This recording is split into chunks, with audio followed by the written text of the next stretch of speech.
Career ഗുരുവിൽ ഇന്ന് Saint kits college of engineering Kottayam.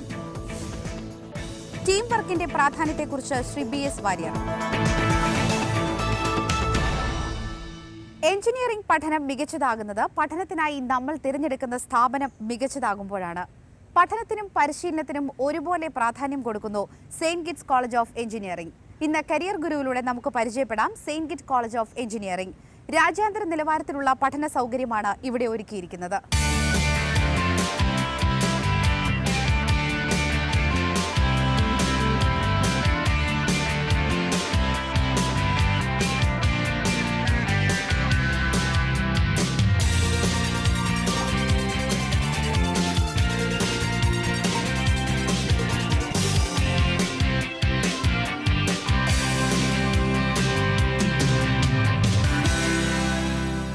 BTech MTech പഠനത്തിന് മികച്ച സൗകര്യം ഒരുക്കിയിരിക്കുന്നു Saintgits college of engineering. Kottayam പാത്താമുട്ടത്തുള്ള സെയിന്റ് കിറ്റ്സിന്റെ വിശാലമായ ക്യാമ്പസിലാണ് നമ്മളിപ്പോൾ ഉള്ളത്. ഈ സ്ഥാപനത്തെ നമുക്ക് കൂടുതൽ അടുത്തറിയാം. 2002 saint Gregorios institutes of technology and sciences അഥവാ സെന്റ് കിറ്റ്സ് സ്ഥാപിതമാകുന്നത്. ഒരു കൂട്ടം പ്രഗത്ഭരുടെ മേൽനോട്ടത്തോടെ ശാസ്ത്രീയമായ പഠനം വിദ്യാർത്ഥികൾക്ക് സാധ്യമാക്കുക എന്നതായിരുന്നു ഇൻസ്റ്റിറ്റ്യൂട്ടിന്റെ ലക്ഷ്യം. കോട്ടയം പാത്താമുട്ടത്തെ മനോഹരമായ മലഞ്ചെരുവിൽ പഠനത്തിന് ഏറ്റവും മികച്ച അന്തരീക്ഷം ഒരുക്കിയിരിക്കുന്നു saint kits college of engineering.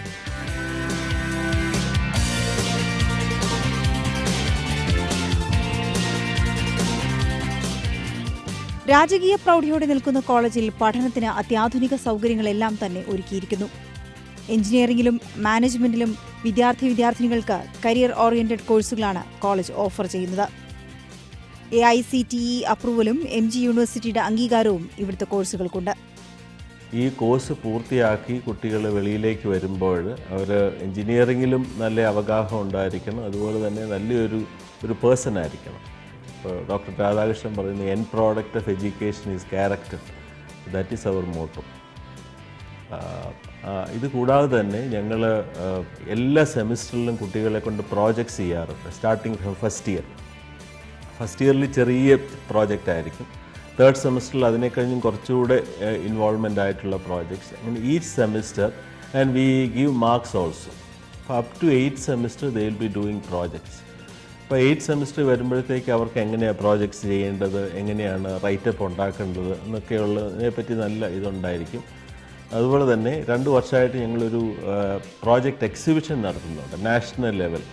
കഴിഞ്ഞ പ്രാവശ്യം ഞങ്ങൾക്ക് AICTE അതിൻ്റെ ഒരു ഫണ്ടിങ് കിട്ടി. കഴിഞ്ഞ പ്രാവശ്യം ഞങ്ങൾ തന്നെ ഇനീഷ്യേറ്റീവ് എടുത്താണ് ഈ പ്രോജക്ട്സ് നടത്തുന്നത്. ധാരാളം പ്രോജക്ട്സ് ഓൾ ഓവർ ഇന്ത്യ ധാരാളം പ്രോജക്ട്സ് വന്നു. അപ്പോൾ അതിൻ്റെ ഞങ്ങളുടെ ബെസ്റ്റ് ഇന്നോവേറ്റീവ് പ്രോജക്ട്സിന് 1 lakh rupees ഇത് കൊടുത്തിട്ടുണ്ട്. അപ്പോൾ അതുകൊണ്ട് പിള്ളേർക്കൊരു പ്രോജക്റ്റ് കൾച്ചർ. ഇപ്പോൾ നമ്മുടെ കോളേജിൻ്റെ മെയിൻ ഒരു തീമെന്ന് പറയുന്നത് ഒരു ഇന്നൊവേഷൻ, കുട്ടികളെ കൊണ്ട് ഇന്നൊവേഷൻ ചെയ്യിക്കുക, അല്ലെങ്കിൽ ഇന്നൊവേറ്റീവ് ആയിട്ടുള്ള ഐഡിയാസിനെ പറ്റി അതിന് ഐഡിയാസ് സജസ്റ്റ് ചെയ്യുക, ഐഡിയാസ് ഇംപ്ലിമെൻറ്റ് ചെയ്യാനായിട്ട് we got A particular cell here in the college. ആ സെല്ല് ഇങ്ങനെയുള്ള ഐഡിയാസ് ഉള്ള കുട്ടികളെ പ്രത്യേകം നർച്ചർ ചെയ്ത് ഓരോ ഡിപ്പാർട്ട്മെൻറ്റിൽ അവരെ അയക്കും. സ്റ്റാഫ് മെമ്പേഴ്സിൻ്റെ പ്രത്യേക സഹായം ഉണ്ടായിരിക്കും. Financial help from the management. So they will be able to implement the ideas. സെന്റ് കിറ്റ്സിലെ അണ്ടർ ഗ്രാജുവേറ്റ് കോഴ്സുകൾ ഇവയാണ്: applied electronics and instrumentation engineering, chemical engineering, civil engineering, computer science and engineering, electronics and communication engineering, electrical and electronics engineering, mechanical engineering. Post graduate കോഴ്സുകൾ ഇവയാണ്: machine design, power systems, geomechanics and structures, VLSI embedded systems, computer science and system engineering, structural engineering and construction management. മികച്ച teacher student ratio പഠന മികവിന് കുട്ടികളെ സഹായിക്കുന്നു. അതിവിദഗ്ധരായ അധ്യാപകരാണ് അതാത് വിഷയങ്ങളിൽ പഠിപ്പിക്കുന്നത്. കൂടാതെ ഗസ്റ്റ് ഫാക്കൽറ്റികളും ഇന്ത്യയുടെ പല ഭാഗങ്ങളിൽ നിന്നെത്തി ക്ലാസുകൾ നയിക്കുന്നു.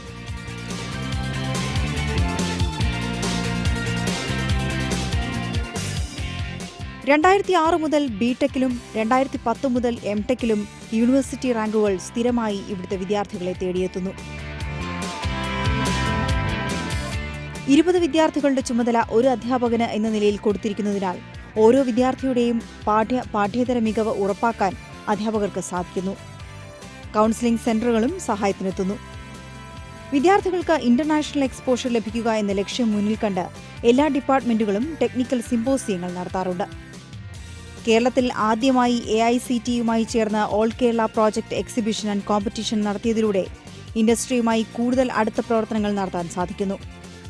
കാൽടെക് USA ചേർന്ന് മികച്ച വിദ്യാർത്ഥികൾക്ക് 5ാം സെമസ്റ്ററിൽ അവിടെ പോയി പഠിക്കാൻ സാധിക്കുന്ന പ്രോഗ്രാമും പ്രമുഖ സ്ഥാപനങ്ങളുമായി ഇൻസ്റ്റിറ്റ്യൂട്ട് ഇൻഡസ്ട്രി പാർട്ട്ണർഷിപ്പുകളും സെന്റ് കിഡ്സിന്റെ പ്രത്യേകതയാണ്.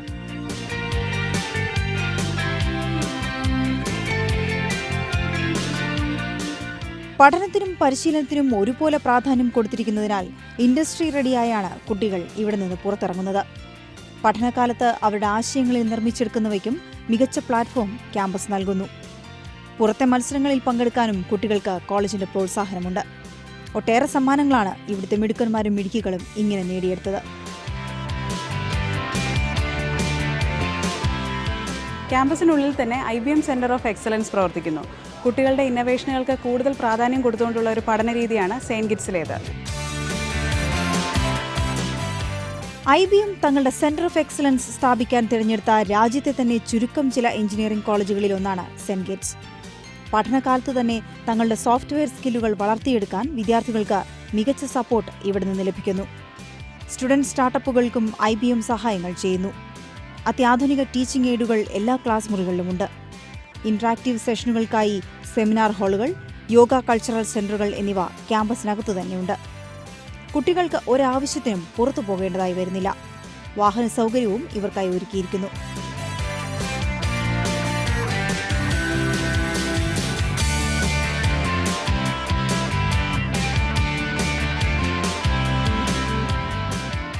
മികച്ച ലാബുകളാണ് ഇവിടുത്തെ ഏറ്റവും വലിയ പ്രത്യേകത. രാജ്യാന്തര നിലവാരത്തിലുള്ള മെഷീനുകൾ ഇവിടെയുണ്ട്. വിദ്യാർത്ഥികൾ നിർമ്മിക്കുന്ന ഉപകരണങ്ങൾ പലതും ഇതിനോടകം തന്നെ ജനശ്രദ്ധ ആകർഷിച്ചിട്ടുണ്ട്.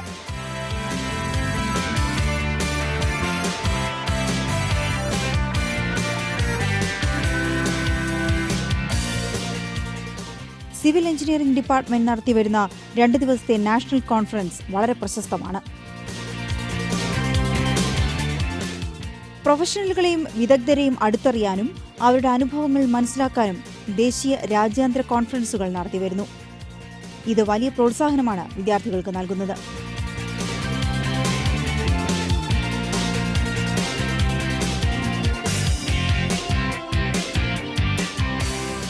അൻപതിനായിരത്തോളം പുസ്തകങ്ങളുള്ള കമ്പ്യൂട്ടറൈസ്ഡ് ലൈബ്രറിയിൽ ലോകത്തെ മിക്കവാറും ഓൺലൈൻ ജേർണലുകളും കുട്ടികൾക്ക് ലഭിക്കുന്നു. കുട്ടികളുടെ കരിക്കുലവുമായി ബന്ധപ്പെട്ട വിഷയങ്ങളിലെ 2000-ഓളം CD-ROMുകളും ഈ സെൻട്രലൈസ്ഡ് ലൈബ്രറിയിലുണ്ട്. 1000 ടെർമിനലുകളുള്ള കമ്പ്യൂട്ടർ ലാബിൽ അതിനൂതന സോഫ്റ്റ്വെയറുകൾ മാത്രമാണ് ഉപയോഗിച്ചിരിക്കുന്നത്.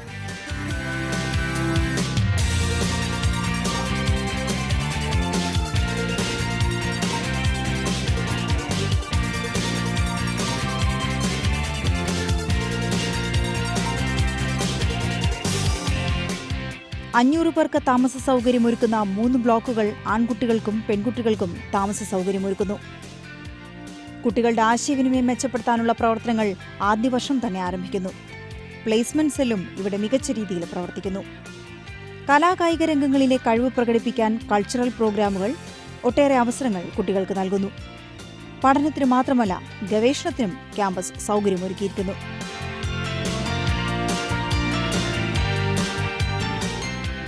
അടുത്തതായി സെന്റ് കിഡ്സ് ഇൻസ്റ്റിറ്റ്യൂട്ട് ഓഫ് മാനേജ്മെന്റിനെ കുറിച്ച് അറിയാം. മാനേജ്മെന്റ് രംഗത്ത് മികച്ച പ്രൊഫഷണലുകളെ സൃഷ്ടിക്കുക എന്ന ലക്ഷ്യത്തോടെയാണ് ഇവിടെ ബിസിനസ് സ്കൂൾ ആരംഭിക്കുന്നത്. 2006-ൽ ആരംഭിച്ച സ്ഥാപനം ഇന്ന് കേരളത്തിലെ മികച്ച ബി സ്കൂളുകളിലൊന്നാണ്.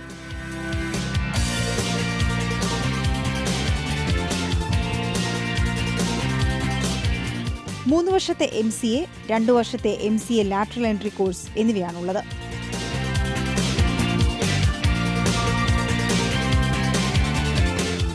കഴിഞ്ഞ ചെറിയ ഷോർട്ട് സ്പാൻ ഓഫ് ടൈം 10 വർഷത്തിനുള്ളിൽ we have been rated as one among the best 3 B schools in Kerala by leading rating institutions like Confederation of Indian Industry, of All India Council of Technical Education, business magazines like Business India, Business Today and മലയാള മനോരമയുടെ week.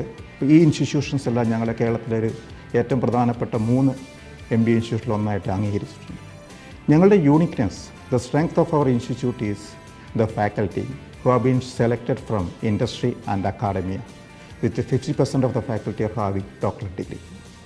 ഈ ഇൻസ്റ്റിറ്റ്യൂഷൻ്റെ പ്രത്യേകത എന്ന് പറയുന്നത് ഞങ്ങളുടെ mentoring സിസ്റ്റമാണ്. 10-12 കുട്ടികൾ ഒരു ഗ്രൂപ്പായി തിരിച്ച് they are under A faculty member who is acting as a mentor. So this mentor continuously interact with the student, understand their limitations and try to improve their personality, especially their communication skill. This has enabled us for a 100% placement from our inception. ഇവിടെ നിന്ന് പഠനം പൂർത്തിയാക്കിയവർ ഇന്ത്യയിലെയും വിദേശത്തെയും പ്രമുഖ സ്ഥാപനങ്ങളിൽ ജോലി ചെയ്യുന്നു. മികച്ച ഇൻഫ്രാസ്ട്രക്ചറും പ്രഗത്ഭരായ അധ്യാപകരും ചേർന്ന് വിദ്യാർത്ഥികളെ പഠനത്തിൽ മുന്നിലെത്തിക്കുന്നു. സെമിനാറുകളും മത്സരങ്ങളും പഠനത്തോടൊപ്പം തന്നെയുണ്ട്.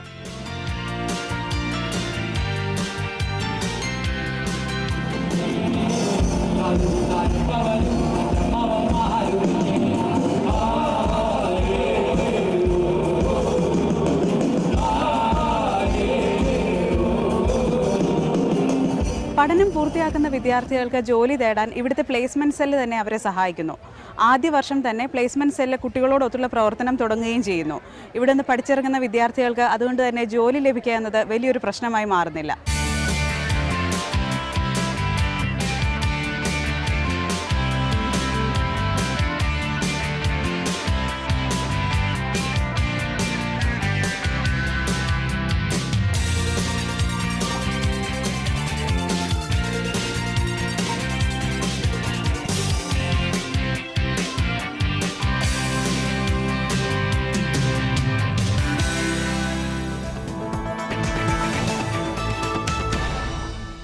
പഠനത്തിന് ശേഷം നമ്മളൊരു സ്ഥാപനത്തിൽ ജോലിക്ക് ചേരുമ്പോഴാണ് തിയറിക്ക് പുറത്തുള്ള പല സ്വഭാവ രീതികളും നമ്മൾ ആർജിക്കേണ്ടതായി വരുന്നത്.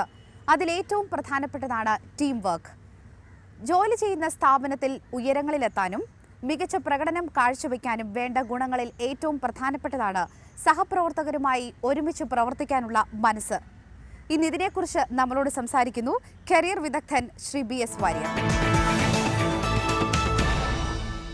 ഒരു സ്ഥാപനം വിജയത്തിലെത്തണമെങ്കിൽ അതിൽ ജോലി ചെയ്യുന്നവരുടെ സഹകരണം വളരെയധികം ആവശ്യമാണ്. ഒരു ഗ്രൂപ്പിൽ അല്ലെങ്കിൽ ഒരു ടീമിൽ വർക്ക് ചെയ്യുമ്പോൾ നമ്മൾ ശ്രദ്ധിക്കേണ്ട കാര്യങ്ങൾ എങ്ങനെ നമുക്ക് മുന്നേറാൻ സാധിക്കും? ഏറ്റവും പ്രധാനപ്പെട്ട കാര്യമാണ് നാം ആരും ഒറ്റ മരത്തിൽ കുരങ്ങന്മാരല്ല. നാമൊക്കെ സഹകരിച്ചാണ് ഏത് സ്ഥാപനത്തിലും പ്രവർത്തിക്കുന്നത്. ഞാൻ ഏറ്റവും സമർത്ഥൻ എന്ന് ചിന്തിക്കുന്ന ചില ആളുകൾക്ക് വന്നാൽ ആ സ്ഥാപനം തകരുമെന്ന് യാതൊരു സംശയമില്ല. അപ്പോൾ അങ്ങനെയല്ല വേണ്ടത്. മറ്റുള്ളവരുടെ കഴിവുകൾ അംഗീകരിച്ച് അവരോടൊപ്പം ചേർന്ന് പോവുക. ഓരോരുത്തർക്കും ഉള്ള മികവുള്ള മേഖല ഏതാണെന്ന് നോക്കി ഒരു പക്ഷേ നല്ല മാനേജർമാർ ചെയ്യുന്നത് ഏതിനാണോ ഒരാൾ ഏറ്റവും സമർത്ഥൻ ആ മേഖലയിലേക്ക് അയാൾ നിയോഗിക്കുക എന്നുള്ള ചെയ്യുന്നത്. അപ്പോൾ ഞാൻ വലിയവൻ എന്ന് ചിന്തിച്ചിട്ട് കാര്യമില്ല. അപ്പോൾ ഇതിന് നല്ലൊരു ഉദാഹരണം പണ്ട് ഒരു വിരലുകളുടെ ഒരു മത്സരം ഉണ്ടായി എന്ന് പറഞ്ഞിട്ടുണ്ട്. ഓരോ വിരലും പറയുന്ന കഥകളാണ്. അപ്പോൾ ചെറുവിരൽ പറഞ്ഞു, നിങ്ങൾ ആരെയെങ്കിലും നമസ്തേ എന്ന് പറഞ്ഞ് സ്വീകരിക്കുമ്പോൾ ഞാനാണ് മുന്നിൽ നിൽക്കുന്നത്, ഞാനാണ് ചെറിയത്, ഞാനാണ് ഏറ്റവും സുന്ദരി എന്ന് പറഞ്ഞു. അപ്പോൾ രണ്ടാമത്തെ വിരൽ പറഞ്ഞു, മോതിര വിരൽ അണിവിരൽ പറഞ്ഞു, എനിക്കാണ് ആദ്യം സ്വർണം കിട്ടുന്നത്, സ്നേഹത്തിൻ്റെ പ്രണയത്തിൻ്റെ അംശങ്ങളൊക്കെ വരുന്ന മോതിരം എനിക്കാണ് കിട്ടുന്നത് എന്ന് അണിവിരൽ പറഞ്ഞു. ഇത് രണ്ടും കേട്ടപ്പോൾ നടുവിരലിന്, നമ്മൾ പാമ്പ് വിരലിന്, ഈ നടുവിരലിന് ചിരിയാണ് വന്നത്. കാരണം എന്നോളം നീളം നിങ്ങൾക്കാറുമില്ല, അപ്പോൾ ഞാനല്ലേ ഏറ്റവും മികച്ചത് എന്ന് നടുവിരൽ പറഞ്ഞു.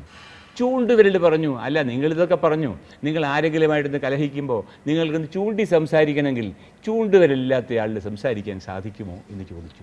അപ്പോൾ 4 വിരലുകളും അവരുടെ മഹിമ ഇങ്ങനെ വാഴ്ത്തി സ്വയം വാഴ്ത്തുന്നത് കേട്ട് തള്ളവിരൽ പറഞ്ഞു, അല്ല നിങ്ങൾ പറഞ്ഞതൊക്കെ ഞാൻ കേട്ടു, എൻ്റെ തടി നിങ്ങൾ ഉപേക്ഷിക്കുക, തടിയെപ്പറ്റി ചിന്തിക്കേണ്ട, എങ്കിൽ തന്നെയും ഞാനൊരാൾ ഇവിടെ ഇല്ലെങ്കിൽ നിങ്ങൾക്ക് ആർക്കെങ്കിലും ഒരക്ഷരം എഴുതാൻ സാധിക്കുമോ, ഒരു സാധനം പിടിച്ചെടുക്കാൻ സാധിക്കുമോ? അപ്പം ഞാനില്ലെങ്കിൽ നിങ്ങൾക്ക് ആർക്കും ഒന്നും പ്രവർത്തിക്കാൻ സാധിക്കില്ല. പക്ഷേ ഒന്നും എനിക്കറിയാം, ഞാൻ വേണം, എനിക്ക് തനിയെ ചെയ്യാൻ സാധ്യമല്ല, എന്നെ സഹായിക്കാൻ നിങ്ങൾ 4 പേരും കൂടെ ഉണ്ടെങ്കിലേ പറ്റുകയുള്ളൂ. അപ്പോൾ വിരലുകളുടെ കഥയിലെ ബുദ്ധി എന്താണ്, അതിലെ തത്വശാസ്ത്രം എന്താണ്? ഒരു വലിയ ആളുണ്ടായിരിക്കാം, ചെറിയ ആളുണ്ടായിരിക്കാം, ഇടത്തരക്കാരുണ്ടായിരിക്കാം. ഇവരെല്ലാവരും ഒത്തുചേർന്ന് ഏകയോഗക്ഷേമത്തോടുകൂടി സഹകരിച്ച് പ്രവർത്തനങ്ങളിൽ മാത്രമേ ആ വിജയം ഉണ്ടാവുകയുള്ളൂ എന്ന സന്ദേശമാണ് ഇതിനകത്തുള്ളത്. ഇപ്പോൾ ഫുട്ബോൾ ടീം നമുക്കറിയാം, 11 പേര് ഫുട്ബോൾ ടീമാണ്. ഇപ്പോൾ ഒരു ടീമിൻ്റെ ലേ ഔട്ടിങ്ങാണെന്നിരിക്കും, ഒരു ഗോളി, 2 ബാക്ക്, 3 ഹാഫ്, 5 ഫോർവേഡ്, അങ്ങനെ 11 പേര് നിൽക്കുകയാണ്. ഇപ്പോൾ ഫോർവേഡ്സ് പറയുകയാണ്, ഞങ്ങൾ ഗോളടിക്കും, ഞങ്ങളല്ലേ വീരന്മാർ, ഞങ്ങളല്ലേ ഗോളടിക്കുന്നത്, നിങ്ങൾ പന്ത് കൊണ്ടുത്താ എന്ന് പറഞ്ഞ് ശരിയാവില്ല. കാരണം നമുക്കറിയാം, ഈ ഗോളി ബാക്കിൽ പന്ത് കൊടുക്കുമ്പോൾ പോലും അയാളുടെ ദൃഷ്ടി ദൂരത്തുള്ള എതിർപ്പുള്ള ഗോൾ പോസ്റ്റിലാണ്. ആ പോസ്റ്റിൽ പന്ത് വായിക്കുക എന്നുള്ളത് ഈ 11 പേരും കൂടെ സഹകരിച്ച് ചെയ്യേണ്ടതാണ്. ഇപ്പോൾ എതിർകക്ഷിയിലെ ഫോർവേഡ്സ് വരുമ്പോൾ അവരെ തടഞ്ഞു നിർത്തുന്ന ബാക്കുണ്ട്, ഹാഫുണ്ട്, ചെയ്യുന്നുണ്ട്, ഗോളിയുണ്ട്, ചെയ്യുന്നുണ്ട്. അപ്പോൾ അതുപോലെ തന്നെ ഈ ഒരു സഹകരിക്കുന്ന ഒരു ഗ്രൂപ്പിലെ, ഒരു ടീമിലെ അതിൻ്റെ ബലം എന്ന് പറയുന്നത് അതിലെ ഏറ്റവും ദുർബലമായ കണ്ണിയുടെ ബലമാണ്. ഏറ്റവും ദുർബലമായ ഏത് കണ്ണിയാണോ ആ ബലം മാത്രമേ ചങ്ങലയ്ക്ക് കിട്ടുകയുള്ളൂ. നമ്മൾ പറയുന്നുണ്ട് വീക്കസ്റ്റ് ലിങ്ക് എന്ന് പറയും. അതാണ് ഇപ്പോൾ ഒരു ടീം 11 പേര് 10 പേരൊക്കെ നല്ലതാണ്, ഗോളി മാത്രം കുറച്ച് മോശമാണെന്നുണ്ടെങ്കിൽ എന്തായിരിക്കും, കണ്ടമാനം ഗോൾ മേടിച്ചുകൊണ്ടിരിക്കും. അപ്പോൾ വിജയിക്കണേ തീർച്ചയായിട്ടും ആ തരത്തിലുള്ള സഹകരണം വേണം, എല്ലാവരും പോകുകയും വേണം. അത് ഇത് മനസ്സിലാക്കിയപ്പോൾ തന്നെ ഇതേപോലെ തന്നെ നമ്മൾ സഹകരിച്ച് പ്രവർത്തിക്കുമെന്ന് പറയുന്നുണ്ട്. സഹകരിച്ച് പ്രവർത്തിക്കുമ്പോൾ ഒരു നേതാവ് ഉണ്ടായിരിക്കണം, ഒരു ക്യാപ്റ്റൻ ഉണ്ടായിരിക്കണം, ഒരു 4 നല്ല ബൗളേഴ്സിനെയും, ഫാസ്റ്റ് ആൻഡ് സ്ലോ ബോളറൊക്കെ ഉണ്ട്, ഒരു 2 വിക്കറ്റ് കീപ്പർമാരും, ഒരു 6 ബാറ്റ്സ്മാനെയും ഗ്രൗണ്ടിലേക്ക് ഇറക്കി വിട്ടാൽ അവർക്ക് ക്രിക്കറ്റ് ടീം അവർ ജയിക്കുകയില്ല. അവർ ക്രിക്കറ്റ് ടീം ജയിക്കണമെന്നുണ്ടെങ്കിൽ തീർച്ചയായിട്ടും ഒരു ക്യാപ്റ്റൻ ഉണ്ടായിരിക്കണം. ആ ക്യാപ്റ്റൻ എല്ലാവരുടെയും അഭിപ്രായങ്ങൾ കേൾക്കണം. എല്ലാവരുടെയും ഓരോരുത്തരുടെയും അഭിപ്രായം പറയുന്ന അഭിപ്രായത്തിൽ നന്മയുണ്ടോ, അതിൽ ബുദ്ധിയുണ്ടോ, അതിൽ വിവേകമുണ്ടോ, അതിൽ യുക്തിയുണ്ടോ, അതൊക്കെ നോക്കി അത് സ്വീകരിച്ചെങ്കിൽ മാത്രമേ അത് സ്വീകരിച്ച് നടപ്പാക്കണം. എന്നിട്ട് എല്ലാവരും ചേർന്ന് തീരുമാനിക്കുക. ആ ഒരു തീരുമാനം എല്ലാവരും അംഗീകരിച്ച് മുന്നോട്ട് പോയെങ്കിൽ മാത്രമേ അത് വിജയിക്കാൻ സാധിക്കുകയുള്ളൂ. ഇതേ രീതിയിൽ തന്നെ നമുക്ക് വള്ളംകളിയെ പറ്റി അറിയാം. വള്ളംകളി, ആറന്മുള വള്ളംകളിയുണ്ട്.